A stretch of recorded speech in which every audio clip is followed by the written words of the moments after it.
जय हिंद दोस्तों, कैसे हैं आप सभी। आशा करता हूँ बहुत ही अच्छे होंगे। इस वीडियो में हम आपके लिए लेकर आए टॉप जी के जीएस के प्रश्न। ये ऐसे प्रश्न हैं जो बार बार एग्जाम में पूछते हैं या आने वाले एग्जाम में आपसे पूछ सकते हो। किसी भी एग्जाम की तैयारी कर रहे हैं या वीडियो आप देख सकते हैं। आप चाहे तो प्रैक्टिस के तौर पर भी देख सकते हैं। लास्ट में बताइए टोटल प्रश्नों में से आपके कितने क्वेश्चन सही हैं। तो चलिए देखते हैं पहला क्वेश्चन क्या पूछा है आपसे। पहला क्वेश्चन पूछा है, निम्नलिखित में से सुमेलित युग्म कौन सा है। निम्नलिखित में से सुमेलित युग्म कौन सा है, यह आपसे पूछा है। चलिए बता दीजिए। तो इसका जो राइट आंसर हो जाएगा इस प्रश्न का, वो हो जाएगा ऑप्शन डी। चौथी अनुसूची जो है राज्यसभा में सीटों का बंटवारा से संबंधित है। बाकी जो ऑप्शन ए बी सी दिया हुआ है ये तीनों गलत है।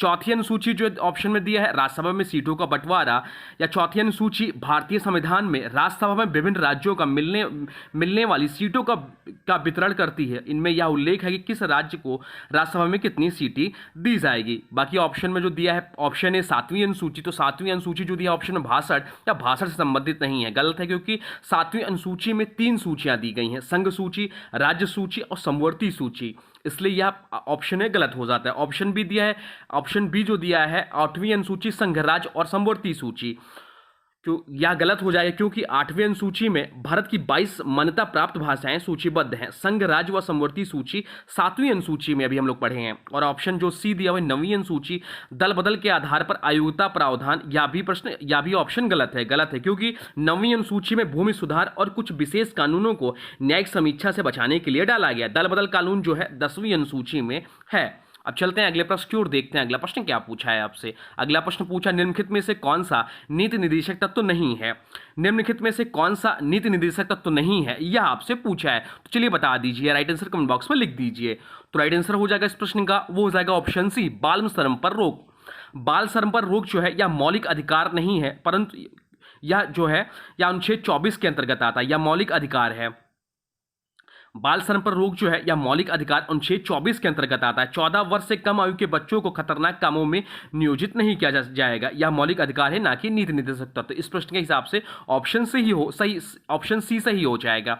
नीति निर्देशक तत्व जो है भारतीय संविधान के भाग 4 में अनुच्छेद 36 से 51 के अंतर्गत आते हैं। तो ये भी पूछ लेता है कि नीति निर्देशक तत्व किस भाग में, तो भाग 4 में, और कौन सा अनुच्छेद से अनुच्छेद तक है, तो 36 से 51 के अंतर्गत आता है। यह तत्व सरकार को सामाजिक और आर्थिक न्याय सुनिश्चित करने के लिए दिशा निर्देश देते हैं, लेकिन ये न्यायालय द्वारा बाध्यकारी नहीं होते। और नीति निर्देशक तत्व जो लिया है आयरलैंड के संविधान से लिया गया है। बाकी ऑप्शन में दिया शिक्षा का अधिकार, तो शिक्षा का अधिकार जो है नीति निर्देशक तत्व है, लेकिन 86वें संविधान संशोधन 2002 के बाद इसे मौलिक अधिकार अनुच्छेद 21 में बना दिया गया। पहले यह नीति निर्देशक तत्व था, अब मौलिक अधिकार है। मातृत्व सहायता जो है यह अनुच्छेद 42 में वर्णित है। राज्य कार्य की न्याय संगत व मानवीय दशाओं को तथा मातृत्व राहत सुनिश्चित करेगा। यह नीति निर्देशक तत्व है। और ऑप्शन डी जो है समान नागरिक संहिता या अनुच्छेद 44 में वर्णित है। राज्य पूरे देश में एक समान नागरिक संहिता लागू करने का प्रयास करेगा। यह भी नीति निर्देशक तत्व है। तो ये सब पॉइंट ध्यान रखिएगा। अब चलते हैं अगले प्रश्न की ओर, देखते हैं अगला प्रश्न क्या पूछा है आपसे। अगला प्रश्न पूछा है, बहुजन हिताय बहुजन सुखाय आदर्श वाक्य किसका है।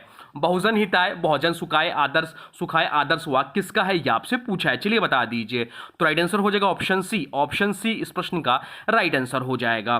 बहुजन हिताय बहुजन सुखाय एक संस्कृत वाक्य है जिसका अर्थ होता है बहुसंख्यक लोगों के हित और सुख के लिए। यह LIC भारतीय जीवन बीमा निगम का आदर्श वाक्य है, जो इसकी सेवा, भावना और सामाजिक कल्याण की प्रतिबद्धता को दर्शाता है। इसका उद्देश्य आम जनता के जीवन बीमा को बढ़ावा देना है, आम जनता के लिए। स्थापना कब होता है LIC का, तो हुआ था 1 सितंबर 1956 को LIC का स्थापना हुआ था। बाकी ऑप्शन में दिया ऑल इंडिया रेडियो, तो ऑल इंडिया रेडियो का जो आदर्श वाक्य वह है Akashvani voice of India. Doordarshan की बात करें तो इसका लोगो वाक्य है सत्यम शिवम सुंदरम, यानी सत्य, शिव और सौंदर्य का प्रतीक। अब चलते हैं अगले प्रश्न की ओर, देखते हैं अगला प्रश्न क्या पूछा है आपसे। अगला प्रश्न पूछा है, महमूद गजनवी का दरबारी इतिहासकार कौन था। महमूद गजनवी का दरबारी इतिहासकार कौन था, यह आपसे पूछा है। चलिए बता दीजिए। तो राइट आंसर हो जाएगा ऑप्शन बी, उतबी जो था महमूद गजनवी का दरबारी इतिहासकार था। उतबी महमूद गजनवी का दरबारी इतिहासकार था। उसकी प्रसिद्ध पुस्तक, क्या नाम था उसकी पुस्तक का, तो तारीख ए यामनी। क्या नाम था, तारीख ए यामनी इसके पुस्तक का नाम था उतबी के। महमूद गजनवी के शासनकाल का प्रमुख ऐतिहासिक सूत्र इसमें दिया हुआ है। अन्य विकल्पों की बात करें तो हसन नियाजी जो था या मोहम्मद गौरी के बाद के समय का इतिहासकार था, उन्होंने ताज उल मसिर नामक पुस्तक लिखी। फिरदौसी की बात करें तो एक प्रसिद्ध कवि था और शाहनामा के रचयिता थे, महमूद के समय के थे लेकिन इतिहासकार नहीं माने। चंद्रबदाई की बात करें तो पृथ्वीराज चौहान के दरबारी कवि थे, प्रसिद्ध रचना इनकी है पृथ्वीराज रासो। इस प्रश्न से आपको और क्या इंपॉर्टेंट है जो ध्यान रखना है महमूद गजनवी के बारे में, तो महमूद गजनवी ने 17 बार भारत पर आक्रमण किया था। सबसे प्रसिद्ध आक्रमण जो 1025 ईस्वी में सोमनाथ मंदिर पर हमला था। महमूद का साम्राज्य गजनी अब अफगानिस्तान में है। महमूद के दरबारी इतिहासकार उदबी थे और महमूद का प्रसिद्ध कवि जो था फिरदौसी था जिसने शाहनामा लिखा है। अब चलते हैं अगले प्रश्न की ओर, देखते हैं अगला प्रश्न क्या पूछा है आपसे। अगला प्रश्न पूछा है मलक्का जल डमरू मध्य किन के बीच पाया जाता है। मलक्का जल डमरू मध्य जो है वह किन के बीच पाया जाता है, यह आपसे पूछा है, चलिए बता दीजिए। तो राइट आंसर हो जाएगा ऑप्शन बी, मलेशिया और इंडोनेशिया के बीच मलक्का जल डमरू मध्य पाया जाता है। यह एक महत्वपूर्ण मलक्का जल डमरू मध्य जो है एक महत्वपूर्ण सामुद्रिक मार्ग है जो मलेशिया के पेनिनसुला मलेशिया और इंडोनेशिया के सुमात्रा द्वीप के बीच स्थित है। यह हिंद महासागर और प्रशांत महासागर को जोड़ने वाला सबसे व्यस्त जलमार्ग है। यह वैश्विक व्यापार और तेल परिवहन की दृष्टि से अत्यंत महत्वपूर्ण है। कुछ अन्य महत्वपूर्ण बताएं जो आपको एग्जाम में पूछ सकता है, तो आप एक तो यह ध्यान ही रखिएगा, मलक्का जल डमरू मध्य जो है मलेशिया और इंडोनेशिया के बीच में। एक पूछता है बेरिंग जल डमरू मध्य, तो बेरिंग जल डमरू मध्य जो है रूस और अमेरिका के बीच में। जल डमरू मध्य भी आपसे पूछ सकता है, तो जिबाल्टर जल डमरू मध्य जो है यूरोप जो कि स्पेन और अफ्रीका जो कि मोरक्को के बीच में। पनामा नहर की बात करें तो प्रशांत और अटलांटिक महासागर को जोड़ती है। सुएज नहर या लाल सागर और भूमध्य सागर को जोड़ती है। अब चलते हैं अगले प्रश्न की ओर, देखते हैं अगला प्रश्न क्या पूछा है आपसे। अगला प्रश्न पूछा है संयुक्त राष्ट्र अमेरिका द्वारा कनाडा की सीमा रेखा बनाने वाली अक्षांश रेखा की सबसे शांत सीमा के नाम से जानी जाती है, का नाम बताइए। संयुक्त राष्ट्र अमेरिका तथा कनाडा की सीमा रेखा बनाने वाली अक्षांश रेखा जो कि सबसे शांत सीमा के नाम से जानी जाती है, का नाम बताइए। तो राइट आंसर जो हो जाएगा वो जगह ऑप्शन बी, 49वीं समांतर रेखा इस प्रश्न का राइट आंसर हो जाएगा। 49वीं समांतर रेखा जो है यह संयुक्त राज्य अमेरिका और कनाडा के बीच की एक महत्वपूर्ण सीमा रेखा है। इसे विश्व की सबसे शांत सीमा कहा जाता है क्योंकि यहाँ दशकों से कोई बड़ा सैन्य संघर्ष नहीं हुआ। यह रेखा प्रशांत महासागर से लेकर झील सुपीरियर तक फैली है। चलिए कुछ महत्वपूर्ण बताते हैं एग्जाम के दृष्टि से आपको। तो 49वीं समांतर रेखा जो है अमेरिका और कनाडा के बीच में। 38वीं समांतर रेखा जो है उत्तर और दक्षिण कोरिया के बीच की सीमा रेखा, यह भी ध्यान रखिएगा। 17वीं समांतर रेखा जो वियतनाम युद्ध के दौरान उत्तर और दक्षिण वियतनाम के बीच रेखा है। रेड क्लिफ रेखा जो एग्जाम में बहुत ज्यादा पूछता है, भारत और पाकिस्तान के बीच में। डूरंट रेखा जो है पाकिस्तान और अफगानिस्तान के बीच में, यह भी इंपॉर्टेंट है। और मैकमोहन रेखा जो भारत और चीन के बीच अरुणाचल प्रदेश की सीमा है। अब चलते हैं अगले प्रश्न की ओर, देखते हैं अगला प्रश्न क्या पूछा है आपसे। अगला प्रश्न पूछा है भारत की सर्वोच्च चोटी K2 निम्न में से किस श्रेणी में स्थित है। भारत की सर्वोच्च चोटी K2 जो है निम्न में से किस श्रेणी में स्थित है, यह आपसे पूछा है। चलिए राइट आंसर कमेंट बॉक्स में लिख दीजिए। तो राइट आंसर हो जाएगा ऑप्शन सी, काराकोरम श्रेणी में स्थित है। K2 जिसे बोलते हैं गाडविन ऑस्टिन भारत की सबसे ऊंची चोटी है जो काराकोरम पर्वतमाला में स्थित है। इसकी ऊंचाई लगभग 8611 मीटर है। यह दुनिया की दूसरी सबसे ऊंची चोटी है एवरेस्ट के बाद। K2 वर्तमान में POK पाक अधिकृत कश्मीर में स्थित है, इसलिए इसे भारत की दुर्गम चोटी भी कहा जाता है। चलिए एग्जाम के दृष्टि से अगर आपको बताएं तो K2 गाडविन ऑस्टिन भारत की सबसे ऊंची चोटी जिसकी ऊंचाई 8611 मीटर है, यह काराकोरम पर्वत श्रेणी में है। भारत की सबसे ऊंची चोटी कौन सी, तो भारत की सबसे ऊंची चोटी जो वर्तमान में भारत में है कंचनजंगा है जिसकी ऊंचाई 8598 मीटर या सिक्किम में है। हिमाचल की सबसे ऊंची चोटी कौन सी है, तो हिमालय की सबसे ऊंची चोटी भारत में कंचनजंगा है, यह ध्यान रखिएगा। और K2 का नाम गाडविन ऑस्टिन है। भारत की सबसे ऊंची चोटी कौन जो भारत के नियंत्रण में, तो कंचनजंगा है या सिक्किम में, अभी हम लोग पढ़े हैं। अब चलते हैं अगले प्रश्न की ओर, देखते हैं अगला प्रश्न क्या पूछा है आपसे। अगला प्रश्न पूछा निम्न में से कौन गुलरुखी के उपनाम से कविताएं लिखा करता था। निम्न में से कौन गुलरुखी के उपनाम से कविताएं लिखा करता, तो राइट आंसर हो जाएगा ऑप्शन डी। ऑप्शन डी इस प्रश्न का राइट आंसर हो जाएगा। सिकंदर लोदी जिसका शासनकाल था 1489 से 1517, लोदी वंश का शासक था। वह न सिर्फ एक शासक था बल्कि एक कवि भी था और उसने गुलरुखी उपनाम से फारसी में कविताएं लिखी थी। सिकंदर लोदी को कला साहित्य और कविता का संरक्षक भी माना जाता है। उसने दिल्ली को एक साहित्यिक और सांस्कृतिक केंद्र के रूप में विकसित किया। चलिए एग्जाम के दृष्टि से बात करें तो गुलरुखी उपनाम से कविता लिखने वाला सिकंदर लोदी था। लोदी वंश की स्थापना पूछ सकता है, तो लोदी वंश की स्थापना जो की थी बहलोल लोदी ने की थी। लोदी वंश का अंतिम शासक जो था इब्राहिम लोदी था, जिसे बाबर ने पानीपत की पहली लड़ाई में हराया था 1526 में। तो पानीपत की पहली लड़ाई कब हुई थी, तो 1526 में। और 1526 में किसके किसके बीच में, तो लोदी इब्राहिम लोदी और बाबर के बीच में। सिकंदर लोदी ने आगरा शहर की स्थापना की थी, यह भी ध्यान रखिएगा। और सिकंदर लोदी धर्मपरायण, विद्वान और सांस्कृतिक प्रेमी शासक के रूप में जाना जाता है। चलते हैं अगले प्रश्न की ओर, देखते हैं अगला प्रश्न क्या पूछा है आपसे। अगला प्रश्न पूछा है federation of Indian chambers of commerce and industry, जिसे बोलते हैं फिक्की, फिक्की की स्थापना किस वर्ष हुई थी, ये आपसे पूछा है। इंपॉर्टेंट प्रश्न है। तो राइट आंसर हो जाएगा ऑप्शन डी। ऑप्शन डी इस प्रश्न का राइट आंसर हो जाएगा। फिक्की, जिसका फुल फॉर्म होता है federation of Indian chambers of commerce and industry, की स्थापना 1927 में हुई थी। इसकी स्थापना महात्मा गांधी की पहल पर हुई थी। इसके संस्थापक सदस्य थे घनश्याम दास बिरला और पुरुषोत्तम दास ठाकुर दास। यह भारत का सबसे पुराना और सबसे बड़ा उद्योग एवं वाणिज्य संगठन है। तो फिक्की की स्थापना, फिक्की का मुख्यालय भी पूछ सकते हैं आपका। तो फिक्की का जो मुख्यालय है वह नई दिल्ली में है। फिक्की का उद्देश्य क्या था फिक्की को बनाने का, तो भारतीय व्यापार, उद्योग और आर्थिक नीतियों का प्रतिनिधित्व करना। अब चलते हैं अगले प्रश्न की ओर, देखते हैं अगला प्रश्न क्या पूछा है आपसे। अगला प्रश्न पूछा है निम्नलिखित युग्मों में से कौन सा एक युग्म सही सुमेलित नहीं है, यह आपसे पूछा है। निम्नलिखित युग्मों में से कौन सा एक सही सुमेलित नहीं है, यह आपसे पूछा है। तो चित्रकूट प्रपात छत्तीसगढ़ में, हाँ बिल्कुल सही है। चित्रकूट प्रपात जो है छत्तीसगढ़ में स्थित है। गोंगक प्रपात कहाँ है, तो गोंगक प्रपात जो है कर्नाटक में स्थित है, यह भी सही है। और धुआंधार प्रपात कहाँ है, तो धुआंधार प्रपात जो है मध्य प्रदेश में स्थित है, यह भी सही है। डुडमा प्रपात असम में, नहीं, डुडमा प्रपात जो है असम में नहीं है, या उड़ीसा राज्य में स्थित है। तो इस प्रश्न के हिसाब से जो राइट आंसर हो जाएगा ऑप्शन डी, डुडमा प्रताप असम में या सुमेलित नहीं है। डुडमा प्रपात जो है वाक्य उड़ीसा में है। तो डुडमा प्रपात वास्तव में उड़ीसा राज्य में स्थित है, ना कि असम में। यह जलप्रपात कोरापुट जिले में स्थित है और इसे माटी झोडा जलप्रपात भी कहा जाता है। अब एग्जाम की दृष्टि से बात करें तो पूछता है क्वेश्चन, भारत का नियाग्रा कहा जाता है किस जलप्रपात को, तो चित्रकूट जलप्रपात को भारत का नियाग्रा कहा जाता है। धुआंधार प्रपात कहाँ है, तो धुआंधार प्रपात जो नर्मदा नदी पर है, भोपाल के पास जबलपुर में।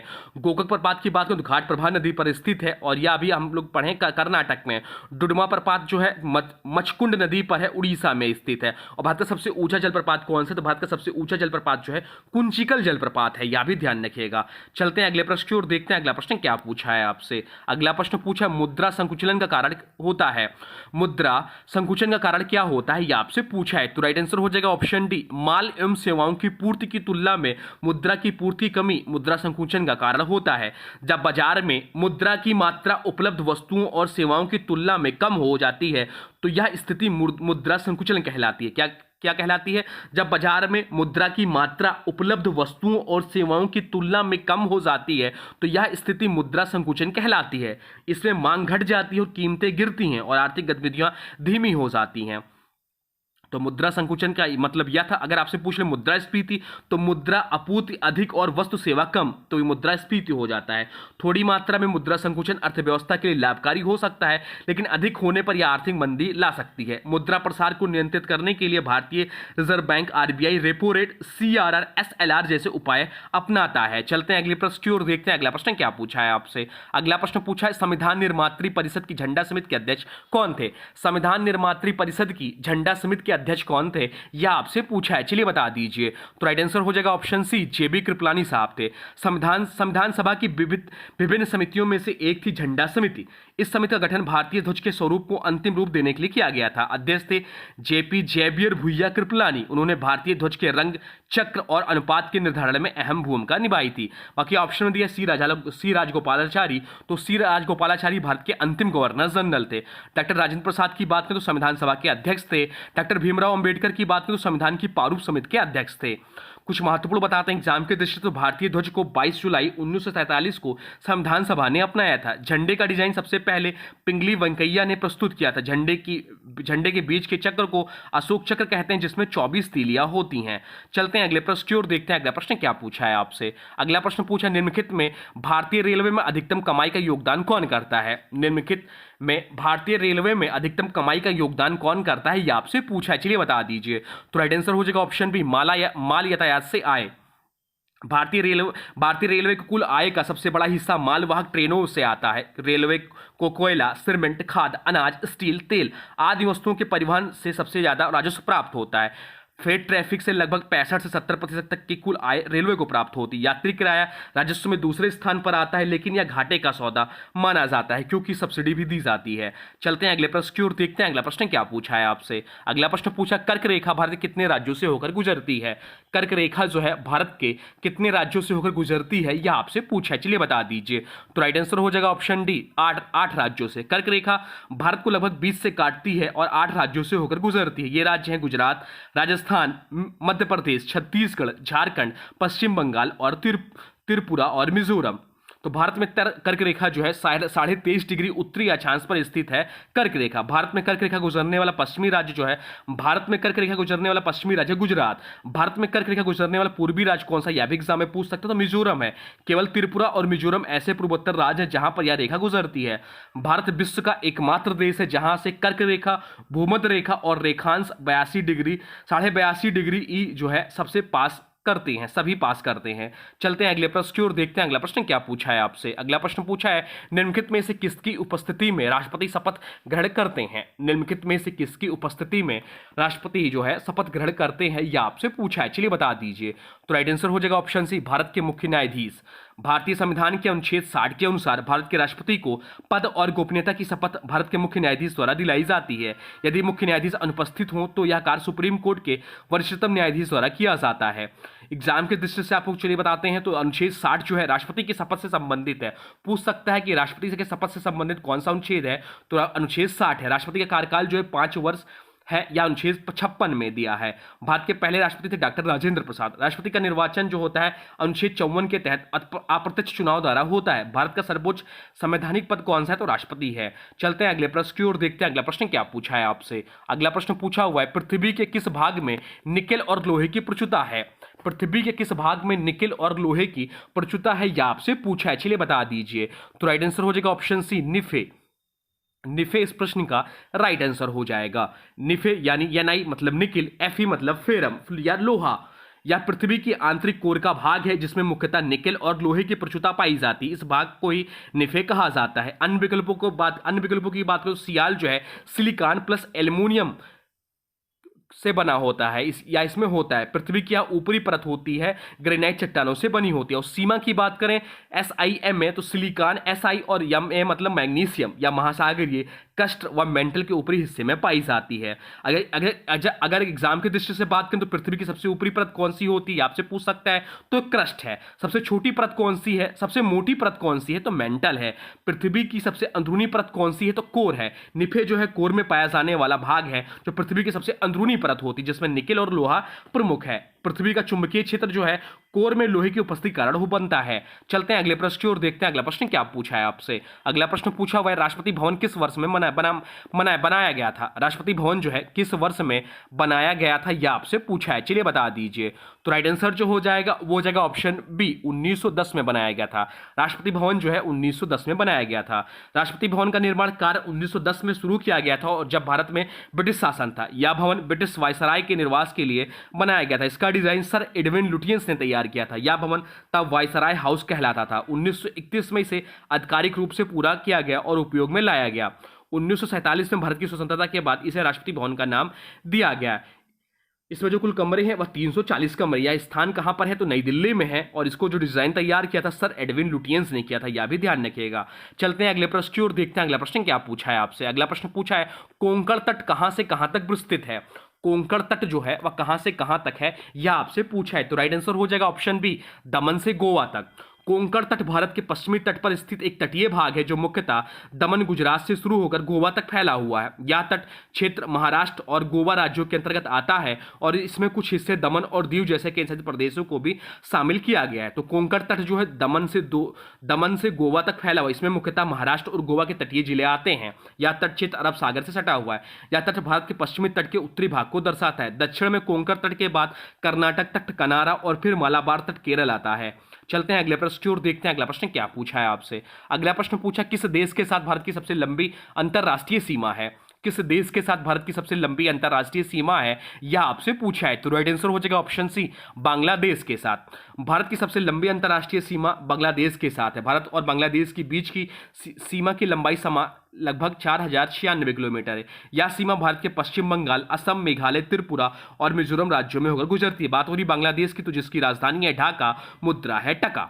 चलते हैं अगले प्रश्न की ओर, देखते हैं अगला प्रश्न क्या पूछा है आपसे। अगला प्रश्न पूछा हुआ है, निम्नलिखित में से कौन से भारत राज्य का कार्यपालक अध्यक्ष होता है? निम्नलिखित में से कौन भारत राज्य के कार्यपालक अध्यक्ष होते हैं, यह आपसे पूछा है। तो राइट आंसर हो जाएगा, बता दीजिए, राइट आंसर हो जाएगा ऑप्शन बी, राष्ट्रपति। भारतीय संविधान के अनुच्छेद 53 के अनुसार संघ की कार्यपालिका शक्ति राष्ट्रपति में निहित होगी, यानी राष्ट्रपति भारत राज्य का कार्यपालक अध्यक्ष होता है। हालांकि वास्तविक कार्यपालिका शक्ति प्रधानमंत्री और मंत्रिपरिषद के हाथों में होती है, लेकिन संवैधानिक रूप से राष्ट्रपति ही सर्वोच्च कार्यकारी अध्यक्ष होते हैं। तो भारतीय कार्यपालक प्रमुख कौन होते हैं? राष्ट्रपति होते हैं। राष्ट्रपति का चुनाव अनुपातिक प्रतिनिधित्व प्रणाली से होता है। राष्ट्रपति का कार्यकाल 5 वर्ष का होता है या अनुच्छेद 56 में है। राष्ट्रपति की सभी कार्यपालिका शक्तियां प्रधानमंत्री और मंत्रिपरिषद की सलाह पर आधारित होती है, अनुच्छेद 74 में। चलते हैं अगले प्रश्न की ओर, देखते हैं अगला प्रश्न क्या पूछा है आपसे। अगला प्रश्न पूछा है, एक बैडमिंटन कोर्ट की लंबाई कितनी होती है? इंपॉर्टेंट मार्क कर लीजिए, एक बैडमिंटन कोर्ट की लंबाई कितनी होती है आपसे पूछा है। तो राइट आंसर हो जाएगा ऑप्शन सी, 44 फीट। इस प्रश्न का राइट आंसर हो जाएगा। एक बैडमिंटन कोर्ट की मानक लंबाई जो होती है 44 फीट यानी 13.4 मीटर होता है। यह माप सिंगल और डबल्स दोनों के लिए समान होती है। चौड़ाई सिंगल्स के लिए 17 फीट और डबल्स के लिए 20 फीट होती है, अलग है। बैडमिंटन का जो जन्म स्थान है वह भारत है। बैडमिंटन का संचालन करने वाली अंतर्राष्ट्रीय संस्था है BWF, बैडमिंटन वर्ल्ड फेडरेशन है। भारत के प्रसिद्ध बैडमिंटन खिलाड़ी PV Sindhu, Saina Nehwal, Kidambi Srikanth, Thomas cup पुरुष में और उबेर कप महिला बैडमिंटन टीम की प्रतियोगिता है। यह भी पूछ लेता एग्जाम में। बैडमिंटन रैकेट का जो वजन होता है लगभग 70 से 100 ग्राम होता है। चलते हैं अगले प्रश्न की ओर, देखते हैं अगला प्रश्न क्या पूछा है आपसे। अगला प्रश्न पूछा, विचित्र नाटक किस सिख गुरु की आत्मकथा है? यह भी इंपॉर्टेंट प्रश्न है। विचित्र नाटक किस सिख गुरु की आत्मकथा है, यह आपसे पूछा है। तो राइट आंसर जो हो जाएगा वो जगह ऑप्शन बी, गुरु गोविंद सिंह जी का। गुरु गोविंद सिंह की आत्मकथा है विचित्र नाटक। एग्जाम के दृष्टि से इंपॉर्टेंट है। विचित्र नाटक गुरु गोविंद सिंह जी की आत्मकथा है, जो 10वें ग्रंथ का एक हिस्सा है। उन्होंने अपने पूर्व जन्म, अपने परिवार, जीवन की घटनाओं, युद्धों और धर्म की रक्षा के लिए अपने उद्देश्य का वर्णन किया है।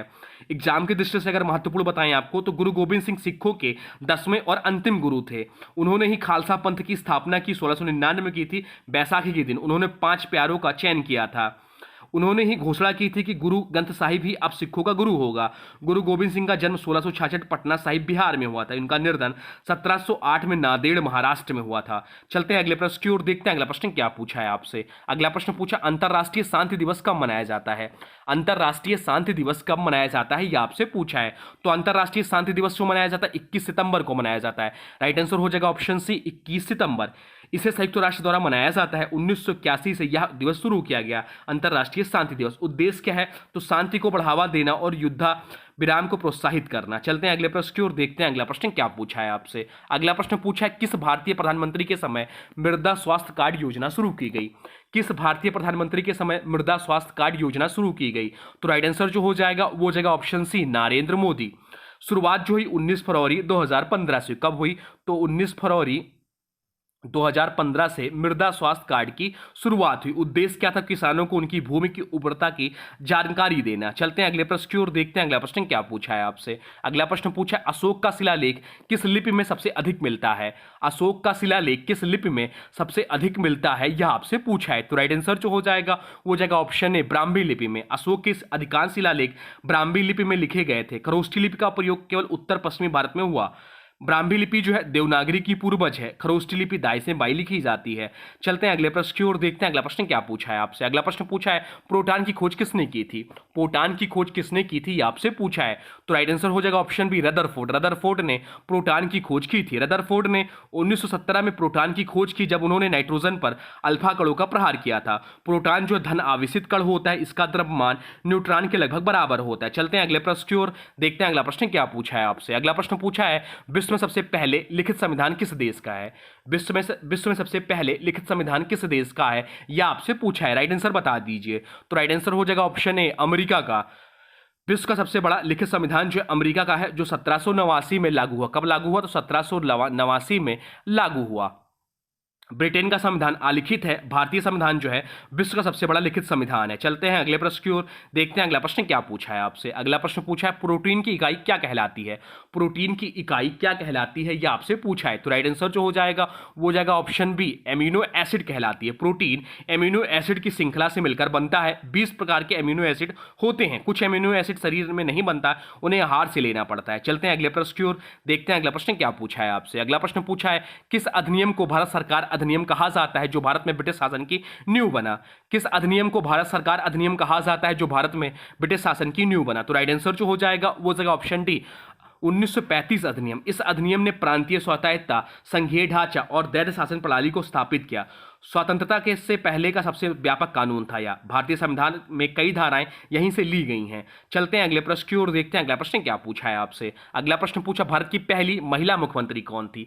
भारत की पहली महिला मुख्यमंत्री कौन थी, यह आपसे पूछा है। इसका राइट आंसर आप लोग बता दीजिए, कमेंट बॉक्स में लिख दीजिए। तो राइट आंसर जो हो जाएगा वो जाएगा ऑप्शन डी, सुचेता कृपलानी। सुचेता कृपलानी भारत की पहली महिला मुख्यमंत्री थी। या उत्तर प्रदेश की मुख्यमंत्री बनी 1663 से 1667 तक। या स्वतंत्रता संग्राम में भी सक्रिय थी, उन्होंने संविधान सभा में भी योगदान दिया था। अगर यही पूछ लेता आपसे कि भारत की पहली महिला राज्यपाल कौन रही है, तो भारत की पहली महिला राज्यपाल जो रही हैं वह सरोजनी नायडू रही। ये भी उत्तर प्रदेश की ही रही। इन्हें भरत कोकिला कहा जाता है। और ये यही 1931 द्वितीय गोलमेज सम्मेलन में गांधी जी के साथ इन्होंने कांग्रेस का प्रतिनिधित्व किया था, सरोजनी नायडू। तो ये सब पॉइंट ध्यान रखिएगा। तो ये रहे टॉप 30 जीके जीएस के प्रश्न। अब आज की वीडियो से प्रश्न है, इसका राइट आंसर आप लोगों को कमेंट बॉक्स में लिखना है। आज की वीडियो से प्रश्न है, विचित्र नाटक किस सिख गुरु की आत्मकथा है। विचित्र नाटक जो है किस सिख गुरु की आत्मकथा है, इसका राइट आंसर आप लोग कमेंट बॉक्स में बताना। एक चीज ध्यान रखिए, अगर कोई भी प्रश्न आपको नया लगे, एक्सप्लेनेशन अच्छा या इंपॉर्टेंट लगे, तो उसे कॉपी पेन में नोट्स कर लीजिए और उसको 1-2 बार डेली रिवीजन कर लीजिए। इसका आपका बहुत ही अच्छे से याद हो जाएगा और दिमाग में बैठ जाएगा। और देखेंगे उससे डे बाई डे आप में बहुत ज़्यादा इंप्रूवमेंट हो जाएगा जीके जीएस में। जीके जीएस पढ़ने का यही आप एक तरीका है कि लिखकर याद करिए, लिखकर रिवीजन करिए। रिवीजन करने से आपको बार बार दिमाग में एक इमेज बन जाएगा जिससे आपको याद हो जाएगा।